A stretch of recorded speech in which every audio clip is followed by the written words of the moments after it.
ମଧୁବନ ଜଙ୍ଗଲରେ ଗୋଟେ ବଡ଼ ପୋଖରୀ ଥିଲା। ସେ ପୋଖରୀ ପାଖ ଗଛରେ ଗୋଟେ ଡାହାଣୀ ରହୁଥିଲା। ଯିଏ ବି ସେ ପୋଖରୀକୁ ରାତିରେ ପାଣି ପିଇବାକୁ ଆସୁଥିଲା ସେ ଡାହାଣୀ ତାକୁ ମାରି ଖାଇ ଦେଉଥିଲା। ସେଥିପାଇଁ କେହି ବି ରାତିରେ ସେ ପୋଖରୀ ପାଖକୁ ଯାଉନଥିଲେ। ଆରେ ଚାଲ ଚାଲ, ସନ୍ଧ୍ୟା ହେଲାଣି, ଆମେ ସବୁ ଘରକୁ ପଳେଇବା, ନହେଲେ ଯଦି ସେ ଡାହାଣୀ ଏଠାକୁ ଆସିବ ହରି ତାହେଲେ ଆମକୁ ମାରି ଖାଇଦେବ। ଆରେ ସେ ଡାହାଣୀ ତ ସେ ପୋଖରୀ ପାଖରେ ରହୁଛି, ସେ ଏଠିକି କାହିଁ ଆସିବ? ସେ ଡାହାଣୀ ଯୋଗୁ ଆମର ଜିନା ହାରାମ ହେଇଗଲାଣି। ସେ ଡାହାଣୀ ପାଇଁ ଆମର ସେ ପୋଖରୀକୁ ଯାଇ ପାଣି ପିଇବା ବନ୍ଦ ହେଇଗଲାଣି। ହଁ ମିନୁ, ତୁ ଠିକ କହିଲୁ। କାଲି ରାତିରେ ମୋ ପୁଅକୁ ବହୁତ ଜୋରେ ଶୋଷ କଲା। ଭାଗ୍ୟ ଭଲ ଘରେ ମାଠିଆରେ ପାଣି ଥିଲା। ଯଦି ମୁଁ ପାଣି ଆଣିବାକୁ ସେ ପୋଖରୀକୁ ଯାଇଥାନ୍ତି ତାହେଲେ ସେ ଡାହାଣୀ ମତେ ମାରି ମୋ ରକ୍ତ ପିଇ ଦେଇଥାନ୍ତା। ନା, ଆମକୁ ସେ ଡାହାଣୀର କିଛି କରିବାକୁ ପଡିବ। ଆମକୁ ଏହାର ସମାଧାନ ଯେମିତି ହେଲେ ବାହାର କରିବାକୁ ପଡିବ।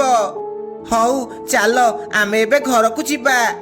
ଏହା କହି ସେମାନେ ସମସ୍ତେ ଘରକୁ ଚାଲିଯାଆନ୍ତି। ରାତିରେ ବଣ୍ଟି ପାରାକୁ ବହୁତ ଜୋରେ ଶୋଷ କଲା। ସେ ଦେଖିଲା ତା ଘରେ କିଛି ବି ପାଣି ନାହିଁ। ହେ ଭଗବାନ, ମତେ ଏବେ ବହୁତ ଜୋରେ ଶୋଷ କଲାଣି। ଘରେ ତ କିଛି ବି ପାଣି ନାହିଁ। ଯଦି ମୁଁ ଏବେ ପୋଖରୀକୁ ପାଣି ପିଇବାକୁ ଯିବି ତାହେଲେ ମରିବି, ଆଉ ଯଦି ଶୋଷରେ ରହିବି ତାହେଲେ ବି ମରିବି। ନା, ଯାଉଛି ଜଲ୍ଦି ଯାଇ ପୋଖରୀରେ ପାଣି ପିଇ ଦେଇ ଆସିବି। ଏହା କହି ବଣ୍ଟି ପୋଖରୀକୁ ପାଣି ପିଇବାକୁ ଗଲା। ସେ ଯେମିତି ପୋଖରୀକୁ ଯାଇ ପାଣି ପିଇଛି ସେତିକି ବେଳେ ଗୋଟେ ଭୟଙ୍କର ଶବ୍ଦ ହେଲା। ଆଉ ସେ ଡାହାଣୀ ସେଠାରେ ପ୍ରକଟ ହେଲା। ତୋର ଏତେ ସାହସ? ତୁ ମୋ ପୋଖରୀକୁ ପାଣି ପିଇବାକୁ ଆସିଛୁ? ତତେ କଣ ତୋ ଜୀବନ ପାଇଁ ଟିକେ ଲୋଭ ନାହିଁ? ଆସିଛୁ ଏଠି ମରିବା ପାଇଁ? ଡାହାଣୀ, ମତେ କ୍ଷମା କରିଦେ। ମତେ ବହୁତ ଜୋରେ ଶୋଷ କରୁଥିଲା, ସେଥିପାଇଁ ମୁଁ ପାଣି ପିଇବାକୁ ଆସିଛି। ମୁଁ ତୋର କିଛି ବି କ୍ଷତି କରିନି, ମତେ ଯିବାକୁ ଦେ। ଏତେ ସହଜରେ ତତେ ଛାଡ଼ିଦେବି? ମୁଁ ପ୍ରଥମେ ତୋ ରକ୍ତ ପିଇବି, ତାପରେ ତତେ ଛାଡ଼ିଦେବି। ଏହା କହି ସେ ଡାହାଣୀ ବଣ୍ଟିକୁ ମାରି ତା ରକ୍ତ ପିଇଯାଏ, ଆଉ ତାକୁ ସେ ନଦୀ କୂଳେ ଫୋପାଡ଼ି ଦିଏ। ଏମିତି ସେ ଡାହାଣୀ ସବୁଦିନ କୌଣସି ନା କୌଣସି ପକ୍ଷୀକୁ ମାରି ତା ରକ୍ତ ପିଇଯାଏ। ଏମିତି ଧୀରେ ଧୀରେ ଜଙ୍ଗଲରେ ପକ୍ଷୀମାନଙ୍କ ସଂଖ୍ୟା କମିବାକୁ ଲାଗିଲା। ଗୋଟିଏ ଦିନ ଜଙ୍ଗଲରେ କିଛି ପକ୍ଷୀ ଗୋଟିଏ ଜାଗାରେ ଏକାଠି ହେଲେ। ଆରେ ସାଙ୍ଗମାନେ, ଏ ଡାହାଣୀ ସବୁଦିନ ଗୋଟେ ଲେଖାଏଁ ପକ୍ଷୀମାନଙ୍କୁ ମାରି ଦେଉଛି। ଏମିତି ହେଲେ ତ ଆମ ଜଙ୍ଗଲ ପୁରା ଖାଲି ହେଇଯିବ। କିନ୍ତୁ ଆମେ ତାର କଣ ବା କରିପାରିବା? ସେ ତ ବହୁତ ଶକ୍ତିଶାଳୀ। ଆରେ ଆମ ପାଖରେ ତାକୁ ହରାଇବା ପାଇଁ ସିନା ଶକ୍ତି ନାହିଁ, କିନ୍ତୁ ବୁଦ୍ଧି ତ ଅଛି। ଆରେ ମିନୁ ଚଢ଼େଇ, ତୁ ତ ଆମ ଜଙ୍ଗଲରେ ବହୁତ ବୁଦ୍ଧିମାନ। ତୁ ହିଁ କିଛି ଉପାୟ ବାହାର କରେ। ଶୁଣ, ମୁଁ କାଲି ଗୋଟେ ତାନ୍ତ୍ରିକ ବାବା ପାଖକୁ ଯାଇଥିଲି। ସେ ମତେ କହିଲେ ଆମେ ଯଦି ସେ ଡାହାଣୀର ଚୁଟି କାଟି ତାକୁ ଜାଳିଦେବା ତାହେଲେ ସେ ଡାହାଣୀ ସବୁଦିନ ପାଇଁ ଶେଷ ହେଇଯିବ। କାହିଁକି ନା ତାନ୍ତ୍ରିକ ବାବା କହୁଥିଲେ ସେ ଡାହାଣୀର ଜୀବନ ତା ଚୁଟି ଭିତରେ ଅଛି। ହେଲେ ତାର ଚୁଟି କାଟିବ କିଏ? ଆମେ ତାର ଚୁଟି କାଟିଲା ବେଳକୁ ସିଏ ଆମକୁ ମାରି ଖାଇ ଦେଇଥିବ। ନାଇଁ କାଳୁ, ସେ କିଛି ବି କରିପାରିବନି। ମୋ କଥା ତମେ ମାନେ ମନ ଦେଇ ଶୁଣ। ଏହା କହି ମିନୁ ତା ଉପାୟ ବିଷୟରେ ସମସ୍ତଙ୍କୁ କୁହେ। ରାତିରେ ସବୁ ପକ୍ଷୀ ଯାଇ ସେ ପୋଖରୀ ପାଖରେ ଥିବା ଗୋଟେ ଗଛ ପଛପଟେ ଲୁଚିକି ରୁହନ୍ତି। ମିନୁ ସେ ପୋଖରୀ ପାଖକୁ ଯାଏ। କିଛି ସମୟ ହେଇଛି ସେ ଡାହାଣୀ ସେଠାରେ ପ୍ରକଟ ହୁଏ। ଆରେ ତମେ କିଏ? ତମେ କଣ ଏଠାକୁ ପାଣି ପିଇବାକୁ ଆସିଛ? ମୁଁ ପାଣି ପିଇବାକୁ ନୁହଁ, ମୁଁ ତ ରକ୍ତ ପିଇବାକୁ ଆସିଛି। ତତେ କଣ ମତେ ଦେଖିକି ଡର ଲାଗୁନି? ଆରେ ତମକୁ ମୁଁ ଦେଖିକି ଡରିବି କାହିଁକି? ତମେ ତ ଦେଖିବାକୁ ବହୁତ ସୁନ୍ଦର। ଏହା ଶୁଣି ଡାହାଣୀ ବହୁତ ଖୁସି ହେଇଯାଏ। କଣ ତୁ ସତ କହୁଛୁ? ମୁଁ କଣ ଦେଖିବାକୁ ସତରେ ବହୁତ ସୁନ୍ଦର? କିନ୍ତୁ ତୁ ମତେ ଯାହାବି କହ, ମୁଁ ତତେ ଆଜି ମାରିବି ମାନେ ମାରିବି, ଆଉ ତୋ ରକ୍ତ ପିଇବି। ସେ ଏମିତି କହୁଥିଲା ବେଳେ କାଳୁ କାଉ ପଛପଟୁ ଆସି ସେ ଡାହାଣୀର ଚୁଟି କାଟିଦିଏ, ଆଉ ସେଥିରେ ନିଆଁ ଲଗେଇ ଦିଏ।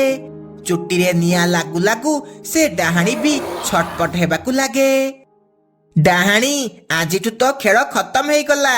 ତୁ ବହୁତ ପକ୍ଷୀମାନଙ୍କୁ ମାରିଲୁ, ଏବେ ତୁ ନିଜେ ମରେ। ଇଏ ତୁ କଣ କଲୁ? ଇଏ ତୁ କିଛି ବି ଠିକ କଲୁନି। ମୁଁ ଆସିବି, ପୁଣି ଥରେ ଫେରିବି, ଆଉ ତମ ସମସ୍ତଙ୍କୁ ଜିଅନ୍ତା ଖାଇବି। ଏହା କହି ଡାହାଣୀ ଜଳି ପୋଡ଼ି ପାଉଁଶ ହେଇଯାଏ। ତାପରେ ସେହି ଦିନଠୁ ପକ୍ଷୀମାନେ ସେହି ପୋଖରୀରୁ ଖୁସି ଖୁସି ପାଣି ନେବାକୁ ଲାଗିଲେ। ଗୋଟିଏ ଦିନ ପକ୍ଷୀପୁର ଜଙ୍ଗଲକୁ ଗୋଟେ ଗୁପଚୁପ ବାଲା ଆସିଲା। ସେ ଜଙ୍ଗଲ ସାରା ବୁଲି ବୁଲି ଗୁପଚୁପ ବିକିବାକୁ ଲାଗିଲା। ଗୁପଚୁପ ଗୁପଚୁପ, ଖଟା ମିଠା ଗୁପଚୁପ, ଆସ ଆସ ପିଲାମାନେ, ଗୁପଚୁପ ଖାଇବ ଆସ। ଯିଏ ଗୋଟିଏ ଥର ଖାଇବ ସେ ବାରମ୍ବାର ଆସିବ। ଗୁପଚୁପ ନିଅ ଗୁପଚୁପ।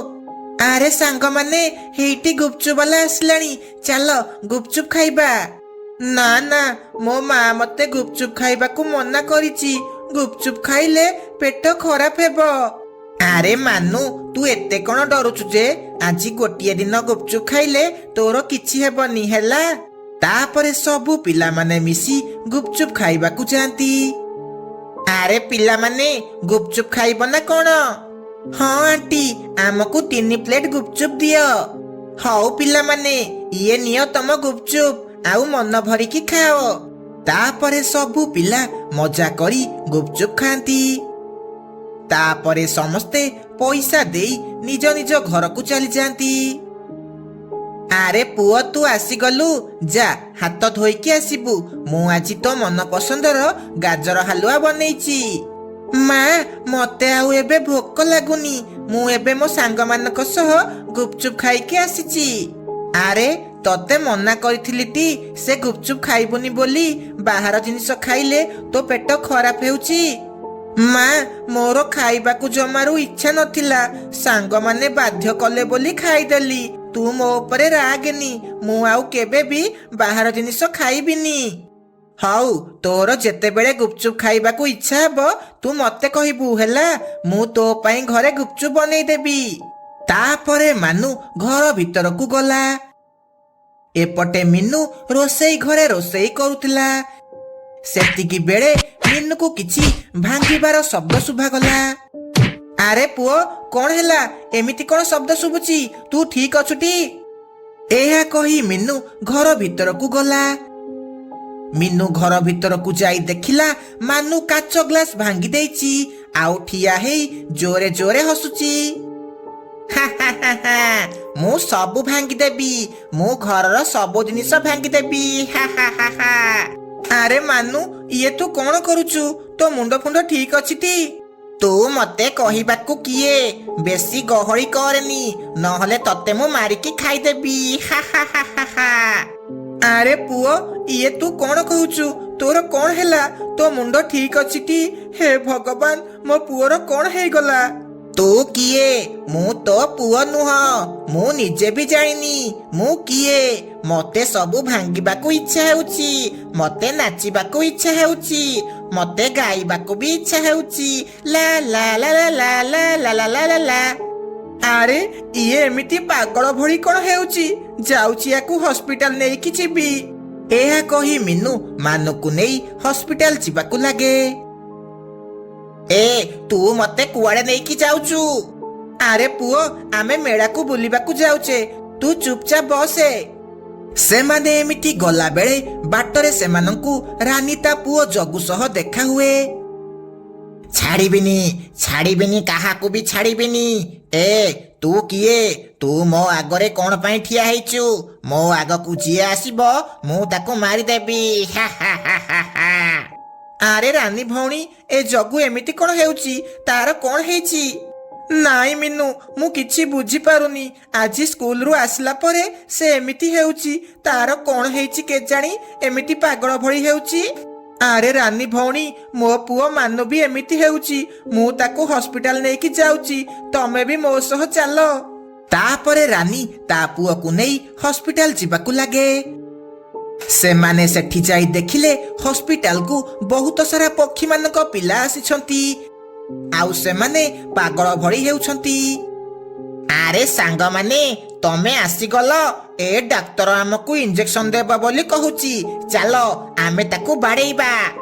ଆରେ ତମେ ମାନେ ତମ ପିଲାମାନଙ୍କୁ ଧର, ମୁଁ ତାକୁ ଇଞ୍ଜେକ୍ସନ ଦେଲେ ସେମାନେ ଟିକେ ଶାନ୍ତ ହେବେ। ତାପରେ ସମସ୍ତେ ନିଜ ନିଜ ପିଲାକୁ ଧରନ୍ତି। ଡାକ୍ତର ସେମାନଙ୍କୁ ଇଞ୍ଜେକ୍ସନ ଦିଏ। ତାପରେ ସେମାନେ ଟିକେ ଶାନ୍ତ ହୁଅନ୍ତି।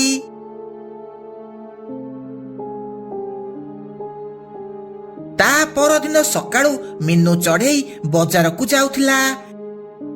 ବାଟରେ ସେ ସେହି ଗୁପଚୁପ ବାଲାକୁ ଦେଖିଲା। ଆରେ ଇଏ କିଏ?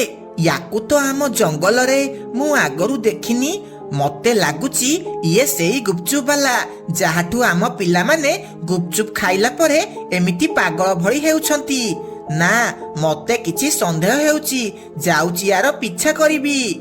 ଏହା କହି ମିନୁ ଚଢ଼େଇ ସେ ଗୁପଚୁପ ବାଲାର ପିଛା କରିବାକୁ ଲାଗିଲା। କିଛି ବାଟ ଗଲା ପରେ ସେ ଗୁପଚୁପ ବାଲା ଗୋଟେ ଡାହାଣୀରେ ବଦଳି ଗଲା। ଏ ମୂର୍ଖ ପକ୍ଷୀ ମାନେ କିଛି ବି ଜାଣି ନାହାନ୍ତି। ମୋ ଗୁପଚୁପ ଖାଇଲା ପରେ ଏ ପିଲାମାନେ ପାଗଳ ହେଇଯାଇଛନ୍ତି। ମୁଁ ଏମିତି ଜଙ୍ଗଲର ସବୁ ପକ୍ଷୀ ମାନଙ୍କୁ ପାଗଳ କରିଦେବି। ତାହେଲେ ଇଏ ଗୋଟେ ଡାହାଣୀ। ଇଏ ଆମ ପିଲାମାନଙ୍କୁ ପାଗଳ କରିବାକୁ ଚାହୁଁଛି। ରହଲ ଝିଅ, ତୁ ମତେ ଜାଣିନୁ। ମୁଁ ହେଉଛି ମିନୁ, ତତେ ଭଲ ମଜା ଶିଖେଇବି। ଏହା କହି ମିନୁ ଚଢ଼େଇ ନିଜ ଘରକୁ ଚାଲିଗଲା। ତା ପରଦିନ ସକାଳୁ ମିନୁ ଚଢ଼େଇ ଗୋଟେ ଠେଲା ଗାଡ଼ିରେ ଜଙ୍ଗଲରେ ଗୁପଚୁପ ବିକିବାକୁ ଲାଗିଲା। ସେତିକି ବେଳେ ସେ ଡାହାଣୀ ସେଠାକୁ ଗୁପଚୁପ ବିକିବାକୁ ଆସିଲା। ସେ ଦେଖିଲା ବହୁତ ସାରା ପକ୍ଷୀ ଆସି ମିନୁ ଦୋକାନରୁ ଗୁପଚୁପ ଖାଉଛନ୍ତି, ଆଉ ତା ଦୋକାନକୁ କେହି ବି ଆସୁନାହାନ୍ତି। ଆରେ ଇଏ କିଏ? ୟା ଦୋକାନକୁ କଣ ସମସ୍ତେ ଗୁପଚୁପ ଖାଇବାକୁ ଆସୁଛନ୍ତି, ଆଉ ମୋ ଦୋକାନକୁ କେହି ବି ଆସୁନାହାନ୍ତି? ୟା ଗୁପଚୁପରେ ଏମିତି କଣ ଅଛି? ଯାଉଛି ପତା କରିକି ଆସିବି। ଏହା କହି ଡାହାଣୀ ମିନୁ ପାଖକୁ ଯିବାକୁ ଲାଗେ। ଆରେ ଭଉଣୀ, ମତେ ଗୋଟେ ପ୍ଲେଟ ଗୁପଚୁପ ଖାଇବାକୁ ଦେଲ। ଆଚ୍ଛା, ଆସିଗଲୁ ତୁ। ଏବେ ଆସିବ ମଜା। ତୁ ମୋ ଜାଲରେ ଫସିଗଲୁ ଡାହାଣୀ। ରହ, ତତେ ଏବେ ଗୁପଚୁପରେ ଗଙ୍ଗା ପାଣି ମିଶେଇକି ଦେବି। ତାପରେ ଆସିବ ଅସଲ ମଜା। ହଁ ଭଉଣୀ, ଦଉଛି ଦଉଛି। ତାପରେ ମିନୁ ସେ ଡାହାଣୀକୁ ଗୁପଚୁପ ଖାଇବାକୁ ଦେଲା। ଯେମିତି ସେ ଡାହାଣୀ ଗୁପଚୁପ ଖାଇଛି, ତା ଦେହ ଜଳିବାକୁ ଲାଗିଲା। ହେ ବୋଉ, ମରିଗଲି ଲୋ, ମରିଗଲି। ତୁ ଏ ଗୁପଚୁପରେ କଣ ମିଶେଇଛୁ? ତୁ କଣ ମିଶେଇଛୁ କହ? ଏମିତି ସେ ଡାହାଣୀ ଛଟପଟ ହେଇ ଜାଳି ପୋଡ଼ି ପାଉଁଶ ହେଇଗଲା। ତାପରେ ସବୁ ପିଲାଙ୍କ ପାଗଳାମି ଠିକ ହେଇଗଲା, ଆଉ ସେମାନେ ଆଗ ଭଳି ଖେଳିବାକୁ ଲାଗିଲେ।